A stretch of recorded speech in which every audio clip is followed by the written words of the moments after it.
All right, good morning, everybody. Thanks for coming. Thanks for the intro, Brian. First and foremost, I guess today topic of conversation is really around what we do at Firmus, and specifically, hopefully you'll get a little bit of insight around, I think, a topic that's not necessarily probably well understood here in Australia. Hopefully we'll collectively do a education process to educate the market around what we do. But specifically, I guess, what we focus on here at Firmus is a cost-optimised design for a new asset class, which is different to a traditional data centre, and it's called an AI factory. So the journey for us as Firmus is, there we go. So Tim and I and another co-founder, Jonathan Levy, founded the business about 7 to 8 years ago. And we had certainly a little bit of a different background to what traditionally would have been industry style overview of data centres. So we came about things a little bit differently because we didn't have the industry background. My specific time prior to this was very focused on actually mining and optimising flow sheets for mining side of things. And so we saw an opportunity, I guess, as the rise of data centres were becoming more important. It was a pretty simple kind of macro overview. We figured that there were two forms of the digitisation wave. The first wave was very centred around the storage of data and the build-up associated with everybody's, pictures and collection. And in order to get to the second phase of the digitisation world, there was obviously going to be a period of time at which you required a processing part of that data. Now, back in the day, it was called high-performance compute, very early days of AI. Obviously, today, it's very well understood associated with AI. But our investment thematic was focused on a pretty simple understanding of looking at the data centre as a processing plant. And if you looked at the data centres themselves had not changed technology for about 20 years. They've been using a form of heat exchange process, which was called air, for a very long period of time. And it was a very large standardised industry, which had been commoditised, but it was very focused effectively on a design that was centred around air, but had a utilisation per rack of about 5 to 10 kilowatts. If you were going to go through the next phase of digitisation, you required more high-performance computers. And in requiring more high-performance computers, you used more energy per compute. And as such, even 7 years ago, the computers were getting to about 3 to 4 kilowatts per computer. And so what we set about doing was looking at a better way to potentially build a data centre and operate a data centre with a better heat medium, because a kilowatt of energy is a kilowatt of heat. And as such, in essence, what we've kind of found ourselves with today is a business that's a fully verticalised integrated system from effectively electrons in through to the compute output, which is articulated today by NVIDIA as an AI token. But what we've done is we've effectively cost optimised the whole way through to have a, in essence, end-to-end solution from the conversion of those electrons into data or photons. And it's been centred around the technology that we've pioneered, specifically in the first instance in immersion cooling, which is basically taking a computer and putting it completely submersed in fluid. It is quite crazy and a little bit different. But now, since we've expanded the business quite substantially in Singapore, and I've been fortunate to have a fantastic team around us with our new CTO, who is ex-Amazon. He did his PhD in direct liquid cooling, so direct-to-chip liquid cooling, many years ago, 13 years ago. Now we focus very heavily on DTC as well. So think about us as an end-to-end service solution provider where we monetize effectively at the compute hour level. So some people might be familiar with CoreWeave, which is a big, successful American company. And what we've done is we've concentrated on the base layer infrastructure to have a point of difference in effectively the technology that goes into the factory, and that gives us a cost advantage. So we are recognised, and I'll go through, as one of the lowest cost producers of AI tokens, in essence, or GPU hour flops. And really that's akin to effectively how I think we will articulate our story, certainly to the Australian market, is very focused on being like a lowest cost quartile C1 producer of this technology. So this morning I'm going to just briefly take you through a few slides, one of which is obviously something that's known to me, known to us in the industry, but probably not very well known. And in essence, it's framing the problem statement that we have today. It's centred around our fantastic friends over in the West, which is NVIDIA and their rise to fame to become the largest company in the world. This phenomenon that's become arguably one of the biggest investment thematics in the world, which is AI, is really centred around the huge amount of work that NVIDIA's done and the technology advancements that they have, and frankly, the moat that they have around their technology, which is centred around their GPU technology, in essence. And it's all focused on effectively a GPU chip, which is a computer chip. And so think about a computer chip. What happens is you're effectively putting electricity into this chip and it's calculating very, very, very fast an output. And the more power you put into it, the more efficient that can become. And effectively how these computers get more and more powerful is more and more power that goes into it, right? So the quicker they can calculate, the more efficient it becomes. The problem statement is they use a lot more energy along the way. So what you've got on the screen here is, and I don't think this pointer, oh, it might work. So basically back in the day before this, there were GPUs that started off as a V100 system. Then there was the Ampere system, which is A100 system. Then it went to the Hopper system, which is the H100 systems. And we're now into a Blackwell system, right? Grace Blackwell system.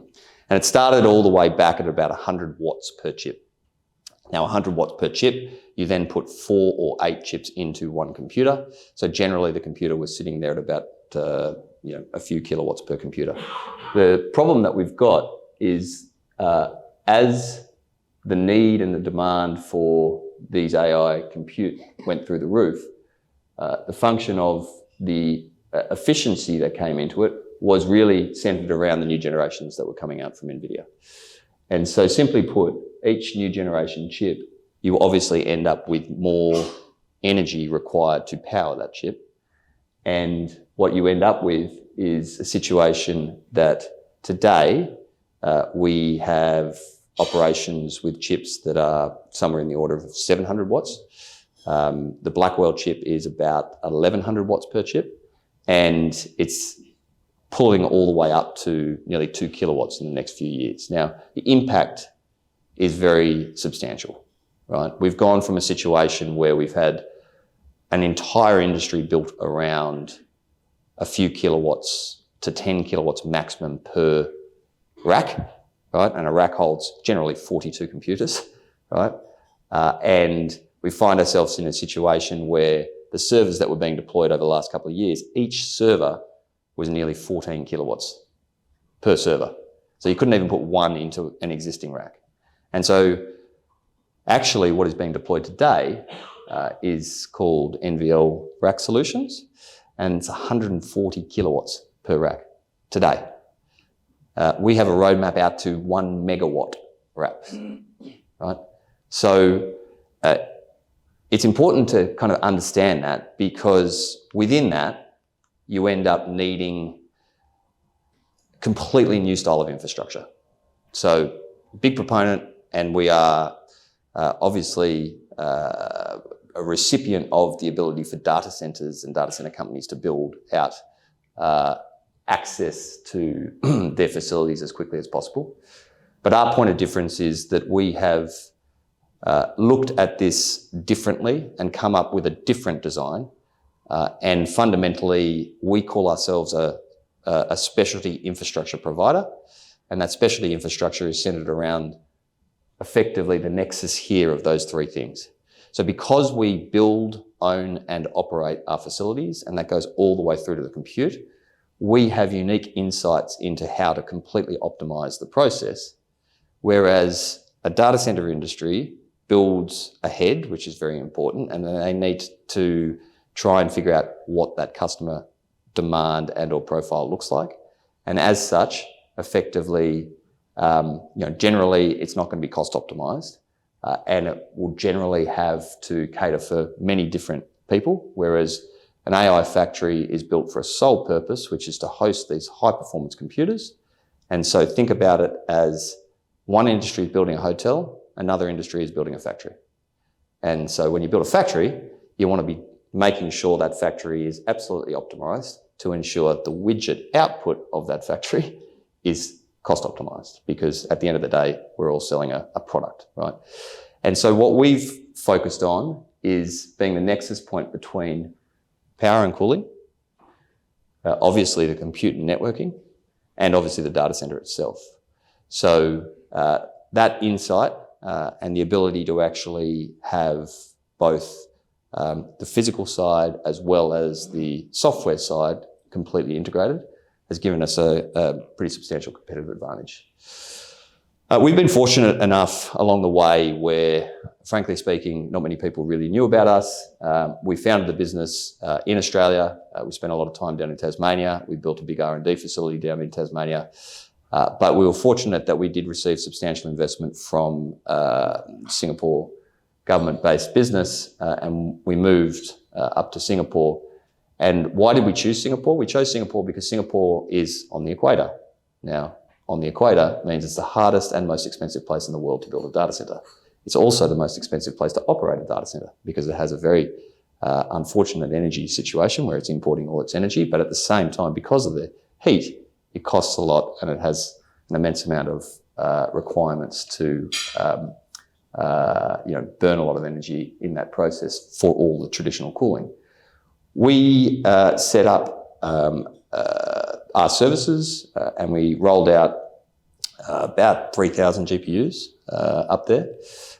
And we've been fortunate that as a result of that, we have really focused on two sides. Our base infrastructure, which is effectively the base layer, which is the physical side of things. And then obviously we monetize and we are just like AWS or somebody, where we actually have customers using the compute at the same time.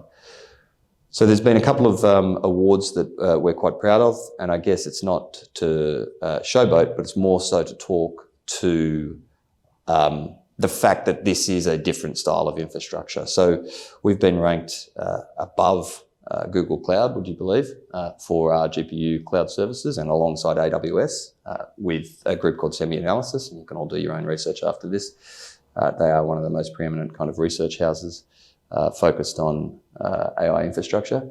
And obviously we've very much focused on our data center design and the efficiency, which leads to some green credentials, but also across both the operational side, which is the Semi-Analysis ranking, and also the data center design itself, which is Data Center of the Year. As I said, the point of difference for us is really simply, we're a mini hyperscaler. So everybody talks to where your competitors sit. We look at ourselves as a unique proposition whereby we have effectively designed, built, we operate. We then have our software system and smart system that takes all of our data, and that's through our operations center. And then we actually use AI and other services to innovate. And so it's a flywheel effect. And as you get bigger and bigger, that flywheel effectively facilitates for more smarts. More smarts give you more efficiency gets you a better cost position gives you a higher margin, and so on and so forth. So again, think about us, Firmus, what do? We build, we own, we operate, we innovate, and so on and so forth. It's important and it's very difficult to get across. We've built the majority of our infrastructure in Singapore, but it's been a big proving point for us. We are not a startup technology company. We've completely commercialized and operationalized our business. So we've probably spent about $300 million to date on operationalising the business. And it is that mixture of physical to the compute side as well. What we're focused on now is actually taking the learnings and the lessons of Singapore, which is 100% immersion based. And the reason why we did immersion up there was because it is arguably more efficient. But we've, I wouldn't say pivoted, but we've broadened our offering from a liquid cooling point of view to direct to chip. And the reasons for that is because, again, the partnership with NVIDIA leads us to have to follow their roadmap. And their roadmap requires for these large racks-based system. And those racks basically become, which is up on the top right-hand side there, that's effectively the unit of compute. So you've gone from a GPU to a server to now a rack. What we're working with NVIDIA on doing together is we see a world of expansion beyond the rack. So our technology is centered around what we call a hypercube. That hypercube is a scaled liquid-cooled platform. The scaled nature of those data halls, in essence, that's about a 6 megawatt system. And what that facilitates is that allows us to think about a data center as land, power, and cooling, and a box. If you have the land and you have the power and you build the box, we come in and we put our cooling system into that. And what we're solving for is the commoditization of data centers led to a build out and build and they will come. And that was good for the digitization. We're at a nexus crunch point right now where infrastructure is the issue. Compute's not the issue, infrastructure is the issue. There's too much demand, not enough supply of digital infrastructure. And so what we have as Firmus is we have this design for this hypercube that we say is future-proofed. So today we can host 140 kilowatts.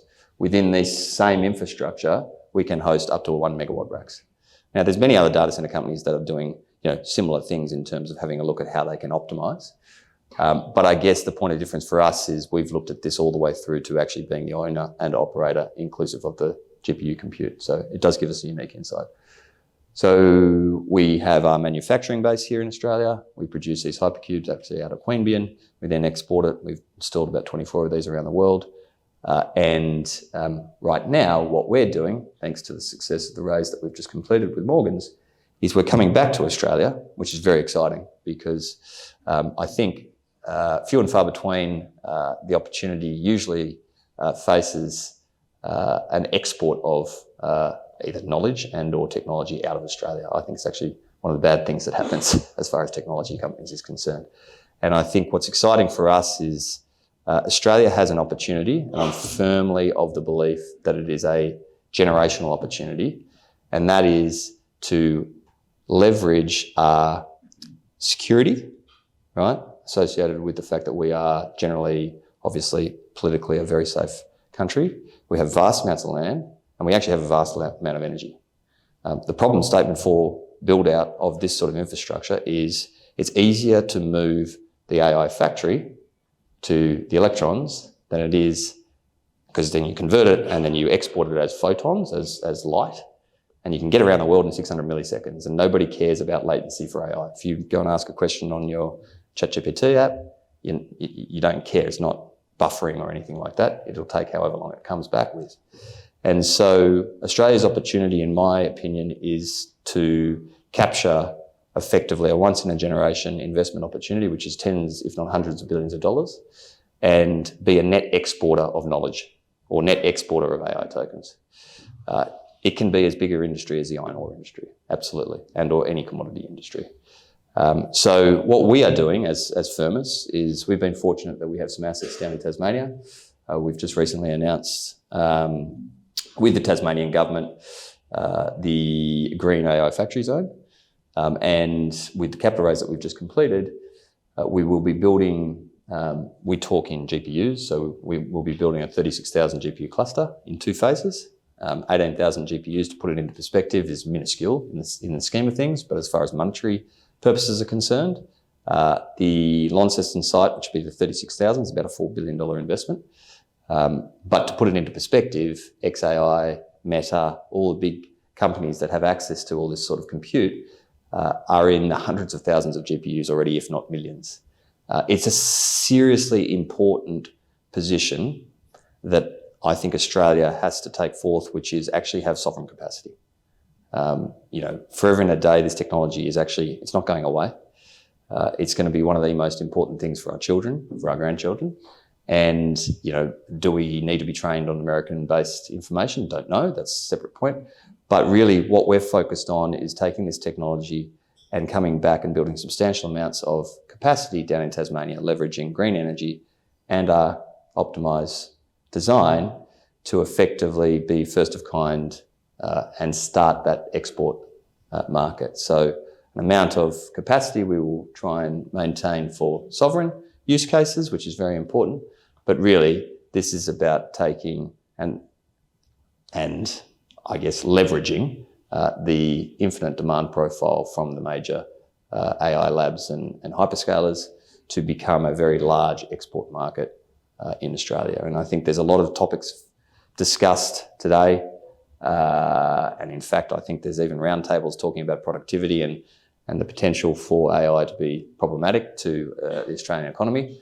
I think look at it as an opportunity. If there's an industry that you can actually attract tens, if not hundreds of billions of dollars of investment, what is Australia good at? We're good at building things and we're good at shipping things out.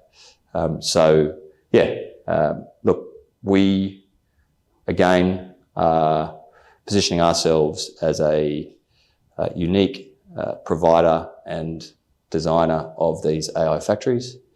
We operate these factories at a cost profile that is about half of our competitors, and we build these things at about half the cost.